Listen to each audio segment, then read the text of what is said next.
Okay, magandang umaga po sa ating lahat. Ngayon po ay sisimulan natin ating topic na propagate ng halaman na mangga. At meron pa tayong nasa na yung ating isang ate, pasuyo po niyan. Na eco tayo ng gumamela. Ano po. Ito yung isang basic na kaalaman para dahil nakita natin na maigsi na lang ang inyong ilalagay sa programa ng Pantawid Pamilya. Nagpapasalamat muna po ako sa Agibali TV na tayo nabigyan ng pagkakataong mag-demonstrate sa ating mga katribo. So, magandang araw po sa lahat ng ating mga katribong nanonood sa ating video na ito. Binidyo natin para makita natin ang hindi lang natin ito may share sa inyo mga katribo, kundi sa buong Pilipinas, sa buong mundo ng mga katribo din natin at sa mga katagalog natin na gusto rin matuto ng ganitong pag-graph.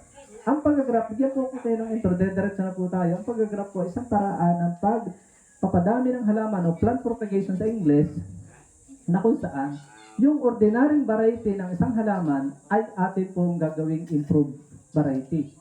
Padadamihin natin ang bunga at mas mataas po ang kalidad. Maganda ang merkado nito, market value, dahil ito po ay napakamahal. Ang isa pong ito pong nakikita nyo is grafted na siya, golden pin. Ang isang piraso nito ay nag-a-average po ng timbang na 1.5 kilo. Isang bunga lang. Diba? Gusto nyo ba yun? 1.5 kilo ang isa. Ang natural na mangga, yung kinalabaw o piko, ay nag-a-average po ng mga 6, 5 ang 1 kilo. 4, 5. Ay ito, 1 kilo lang, isang peraso lang, 1.5 kilo lang. Tapos itong binili nyo, halimbawa itong ganitong pwede nyo siyang i-graph dito, putulin dito. Kung halimbawa ay 300, 500, ito ay tutubo ka na agad ng dalawa. Ganun siya kaganda, ano? Pero hindi tayo nagbebenta. Tayo po ay nagpo-promote ng teknolohiya ng pagdudugsong o grafting. Sa marami pang teknolohiya ng plant propagate, pero sa ngayon, ang gagamitin lang po natin, tuturo ko na mabilisan lang, ay ang tinatawag na grafting. Cleft grafting ang ating ituturo sa inyo, yung pinakamatibay na uri ng pag-graft. Pwede po itong side grafting, pero cleft grafting lang muna tayo. Marami tayong gagawin video, pero banda-banda na natin. Mamaya, sa susunod na bahagi nito, ay meron tayong isang kasama dito katribo na gusto mag-vlog din. Gusto makilala daw sa social media. At siya mismo yung ating susubukan natin kung natuto siya mismo yung mag-actual na grafting. Ito naman pong gumamelang hawak ko, ganito siya kaganda. Itong mga sanga na to, tatanim ninyo, pwede nyo siyang gawing 5 variety. Kagaganda ng gumamela. Pwede nyo siyang ibenta ng minimum ng 500 pesos hanggang 5,000 o 3,000. Baka malamang na may bumili. Dahil magaganda hybrid variety ang ating idudugsong dito. Pag natutunan nyo yung principle ng grafting. Pasuyo daw ako atin yung isang yan. Itatawa. Yan, salamat po. Ito si Ate Rodely ng ating parent leader ng NCCT. Ito po naman yung ating gagraph. Sa principle ng grafting, dapat mas malaki yung igagraph natin. Ganito, oh. Ito yung igagraph natin. Tapos dito tayo kukuha ng isang sanga. Halimbawa ito, dapat ay isang sanga lang sana sa una. Yan, isang sanga. Kita niyo, mas malaki yung igagraph natin. Hahabulin niya yung paglaki. Maliwanag po? Yan, ano. Sagot ka tutubo. Ano yun? Maliwanag? Oo. Kung naiintindihan natin mga katribo na nanonood. Ngayon, ito po siya.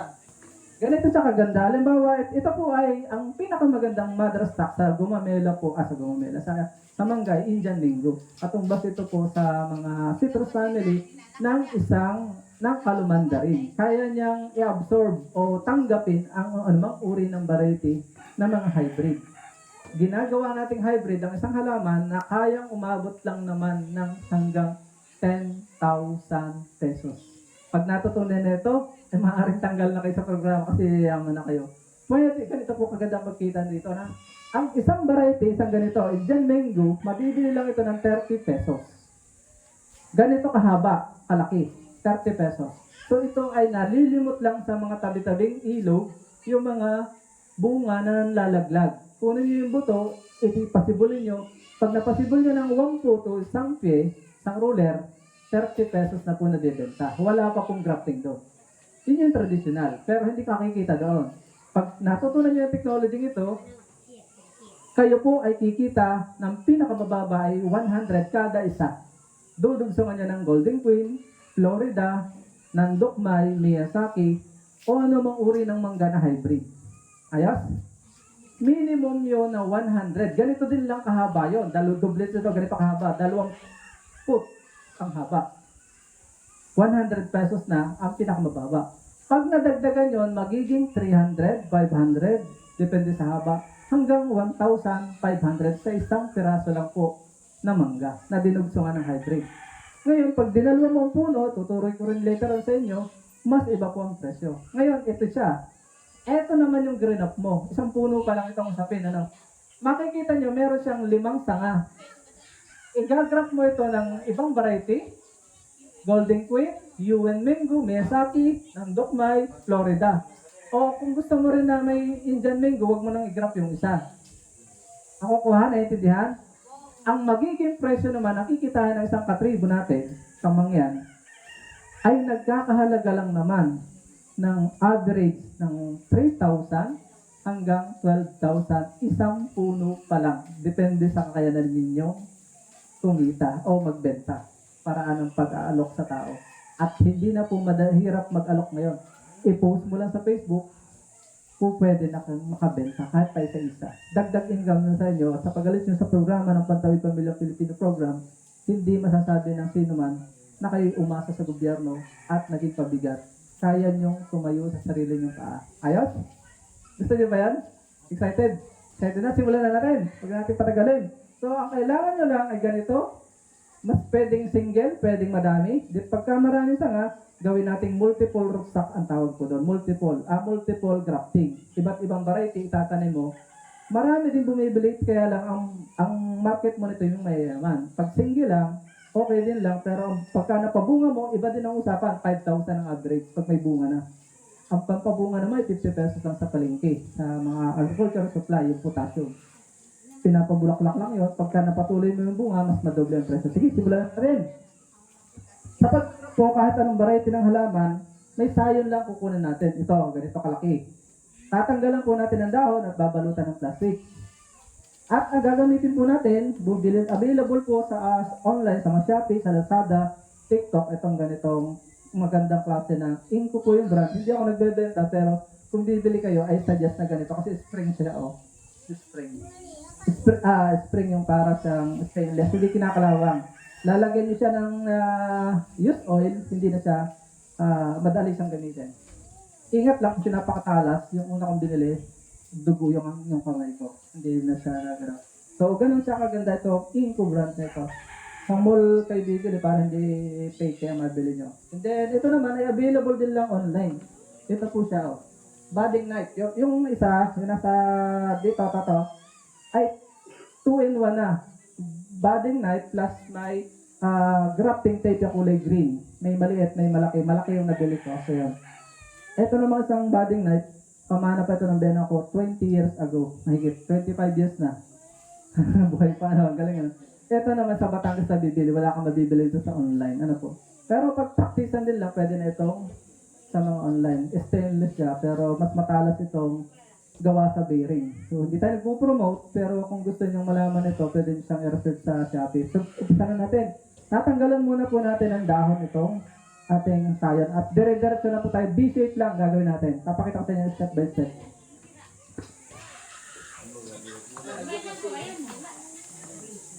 So, tatanggalan po natin ang dahon, ano?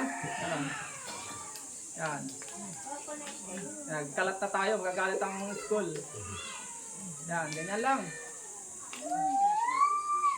O kuya, kita dyan sa likod. Mamaya sa actual, ang mag-actual na si kuya, yung ano. O, yan. Hey, ganyan. Para masahid, pwede natin gamitan ng pasalungat kanon. Ingat lang kasi baka mataga. Yan, o. Huwag na niyo yung iasa sa gobyerno ito, o sino man. Kung gusto nyo, maraming paraan ka nga, ano? Kayo na bumili nito. Sapat na yung na-train kayo. Ano? Ingat-ingat lang. Kaya-kaya to kahit babae. Tapos, ito babalutan natin para wag po ma-dry. Ganyan. Simula dito, 1 inch. Balot lang natin. Ganyan. Ayos, may natutunan? Huwag nyo na ang balutan ni Baba para doon lalabas po yung suloy. Okay? Ibalik po natin ang isa. And then, isara. Huwag nyo po siyang ibubuhol. Ganyan lang. Para madali siyang kalasin. Ha? Mahirap siyang kalasin pagka binuhol. Ha? Para hindi na po kayo mag... Ulitin ko lang. Pagkatali natin, 1 inch lang po mula dito dahil dito tayo magtatabas. Tapos ipabalik natin ng konti, huwag natin takpan yung ibabaw dahil lalabas po yung bud o suloy. And then huwag natin i-close dahil nga mahirap magkalas at para hindi na masugatan sa pag kokotsilyo, pagkakalas nitong cover nito. And then, ato na tayo. Puputulan na natin itong ating sasalpakan. Ito yon. Ito. Halimbawa, ito yung puno. Kasi wala tayong naka-plastic na pandemo. Ito yan. Puputulin natin dito sa part na matigas malambot. Yung hindi masyadong matigas, hindi masyadong malambot. Tapos, ganito lang yung saktong itsura. Gamit po ulit ang ating budding budding knife at ating pamprunit. Yan. Ito kay Kuya Niloy ito eh. Ito pwede nito, din ganito eh. Pero baka tayo madalin ko yung Niloy. Dito tayo, dito sa part na to. Kita? Kita nyo dyan? Kita? Ayun. Yan. Tapos, etong itsura nung budding knife ko, bearing po siya. Kapag ganyan, no? Lalagyan po natin ng, kita pa dyan? Lalagyan po ng ganon. Kita? Tapos pag ganon, para yung tubig ay wag mag-i-stack. Yan.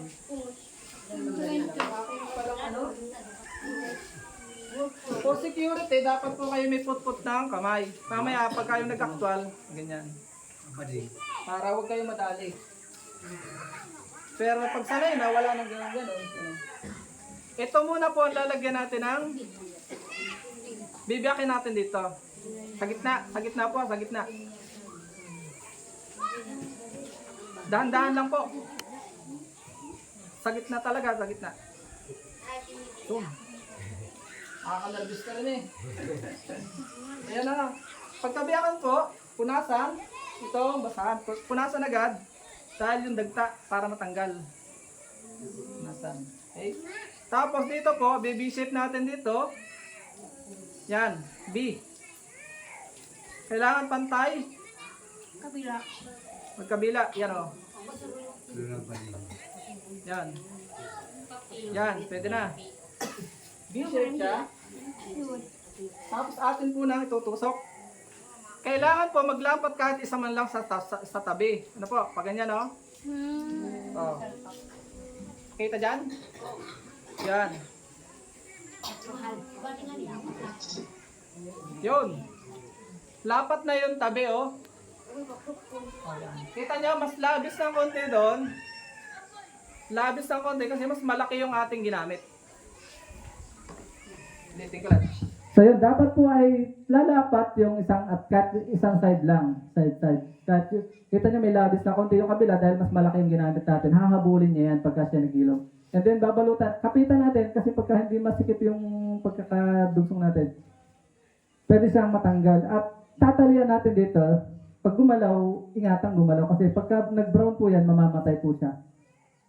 Sa unang, mangingilig ka pero pag nasanay ka na, ay hindi masasela naman ito mga unang variety. Ang maselan pong variety yung kinalabaw. So yun po yung mahirap. So gagamitan natin ng mas maliit na grafting tape.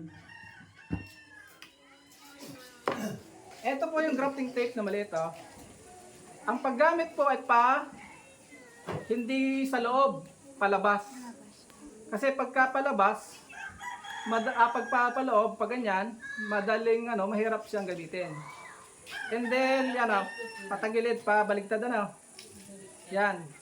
Pagka po naka-plastic yung inyong igagrap, ihiga nyo, mas madaling magbalot. Pahiga. Pag ganyan, yan. Yan. Nalaglag. Pero sa actual, hindi po ganyan. Dapat mahigpit. Doon pala sa stayon, masyadong napahaba yung ating gayat eh. Yan alalayan na natin. Yan. Yan. Sasakupin natin yung walang bahagi na balot. Okay? Yan. Ayos pa? Ayos? Yun. Tapos ibabalik po natin. Babalik. Para wag pasukin siya ng tubig. Yan. Pag naibalik na po natin ang isa, ay ano naman natin ang mahigpit. Ganyan. Saka natin nakapitin ng papaganon. So yan. Yun. Putol. Pag naputol, ulitin natin. Dito po tayo magsasara sa gitna. Sa gitna. Yan. Hindi yan katulad na relasyon mag-asawa. Hindi dapat nagsasara sa gitna, sa dulo. Pagpatay na ano. O yan. Isasara po natin. Close natin sa gitna. Ibubuhol. Pulupot. Yan. Yun. Tapos, ang kailangan po natin, hindi ko nabanggit kanina, ay ice candy, plastic. Ito po yan, oh. Ang 1 3/4 by 10. Huwag kayong gagamit ng sobrang liit kasi nga sasabit. 1 3/4 by 10. Tapos, huwag mo nang magnganga. Baka kasi tumalsik yung nganga nyo, mabakterya na, hindi mabuhay. Hihipan natin. Hindi po, may bakterya yun, baka ma-infection. Yan, oh. Susuot natin ang papaganon. Yan. Okay? Kaya nyo na kaya? Kaya na? Tapos ito pa itatalian natin. Talian. Isang buhol lang po. Kasi mahirap magtanggal. Isang buhol. Isang buhol. Yan. Sa sunod natin pag-uusap, mag-a-actual tayo dito para makita nyo. Doon kay Kuya Niloy. Wala lang si Kuya Niloy yan. Nakalimutan ko sabihin, ang panahon na kailangan para sa pag-graph ay dapat ay mainit ang panahon. Huwag masyadong mahangin o nag-uulan. Baka magkapunggos, mamatay. Pwede pong kahit gabi. Basta hindi maulan at hindi basa yung ating idudugtungan. Maliwanag? Ayos po? Natututo? Kaya nang mag-isa. Bumili lang kayo ng tools at sa mga una, gagabayan ko po kayo hanggang ako ay lingkod ninyo. No? Pag lumipat ako ng barangay, kaya ginagawa ko na ito, ay logi naman kayo. Para yung mga tribo natin hindi mapag-iwanan sa laylayan. Ano? Na kayo ay mawala sa programa o hindi, kaya nyo tumayo sa sarili nyo mga paa. Aabangan nyo po ito, panghuli, nahabilin ko sa inyo, minimum po ng 2 linggo. 2 linggo. Pagkatapos nyo pong mag-grab, maghihintay kayo ng minimum ng 2 to 3 weeks. Makikita nyo, pag nakita nyo ng may suloy, kakalasin nyo na ito. Okay? Ang una yung kakalasin, itong cover lang muna. Kakalasin na natin. Gamit po ulit ang budding knife. Hindi 1 linggo, kasasabi lang eh. Basta nakita nyo pong may suloy na. 3 weeks, 3 linggo. Yan, average po yun. Tandaan lang, basta matanggal lang yung buhol. Kung kaya nyo naman kamayin, yun, tanggal na. Huwag nyo idadama yung nasa loob. Yun, tanggal. Okay?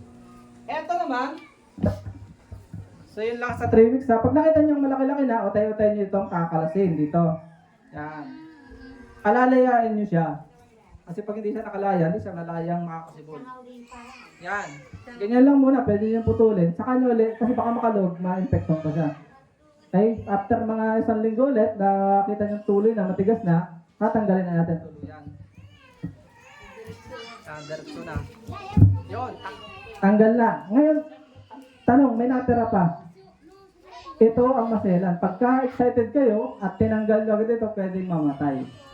Ito, at least 45 days man lang o 2 buwan bago nyo makita. Pagkita nyo na dikit-dikit na siya doon sa plastic, halos parang hakap na, naiipit na ng balat, pwede na siya tanggalin. Gamit naman ang budding knife ulit dito. Sa gilid nyo lang, doon sa gilid na yun siya, tatanggalan ng budding knife. Tatanggalin gamit ang budding knife. Ayos? Pero kung itatravel ninyo sa malayo at hindi pa naman talagang ganap na hilom, huwag nyo na muna tanggalin. Baka masigpal sa biyahe. Doon, yung may-ari na, ibilin nyo na lang na siya nang bahala magtanggal. Pakikita ko na rin sa inyo yung pagtatanggal. Ganon din lamang po dito. Ingat ulit ang kamay. Makamataga yun. Tatanggalan nyo lang ng ganon. Pwede po ito kahit anong halaman. Yan, yun. Tatanggalin, tandaan, saktual. Ano, okay? Ayos? Yan, nagagalit to si Tutoy. Kanino ka anak yun? Ingay. Pagkatapos niyo po mag-budding ulit o grafting, lilinisan niyo po ulit bago niyo itago ang panglinis naman po, may dala-dala akong yung gel, dishwashing liquid. Huwag niyo aanlawan niyo, huwag niyo hahawakan ng kamay. Punasan niyo lang ito yung basahan, hindi na yan kakalawangin. Okay? May natutunan sa medyo nating tutorial? So, kaya nang tumayo sarili pa? Pagka balang araw, kaya nang mag-araw sa Tagalog. Ito, pwede kayong mag-araw. Ang average sa kikitain nyo ay 500 to 1,500. Pag naka 100 kayo maghapon, meron na kayong 500. Sa 5 piso pa lang yun. Baka nga wala na 5 piso ngayon. Yung sayon, yung stick na igagraph, ay galing na rin sa may-ari yun. Depende sa usapan. Kung pag may patay, hindi babayaran, nasa sa usapan nyo yun. Pero average po, 500 hanggang 1,500 ang pagbayad sa pag-aaraw. Pero ay guarantee na mas kikita kayo kung ang inyong igagraph ay sarili nyong ibebenta o sarili nyong itatanim. Ayos? Mas exciting yun, yung mas malaki ang kita nyo. Pero mas maganda yung may maliit kang kita at may kita ka sa sarili mong lupa na ang tinanim mo na hindi na katulad ng mga traditional nating variety, mga hybrid that high value crops na o high value crops. Katulad ng mga Golden Queen, Miyazaki, galing pa po yan ibang bansa. Mga Thailand galing po yan. Na pag bibigyan natin, kikita po tayo. Yung muli, maraming salamat. Hanggang sa susunod, pag-usapan natin. Sa susunod na part na sa session natin ay nasa na yung ating magde-demo. Papakita natin kung marunong na nga. Nasa na si Kuya? Yung ating vlogger na bago. Siya po susunod. Ay, pakikita ko sa inyo yung isang kapatid natin kung natuto nga. Kung gusto siya talaga yung mag-actual nitong ating aral. Maraming salamat. Hanggang sa muli po. At mabuhay po kayo. Bunton, buhay wapo.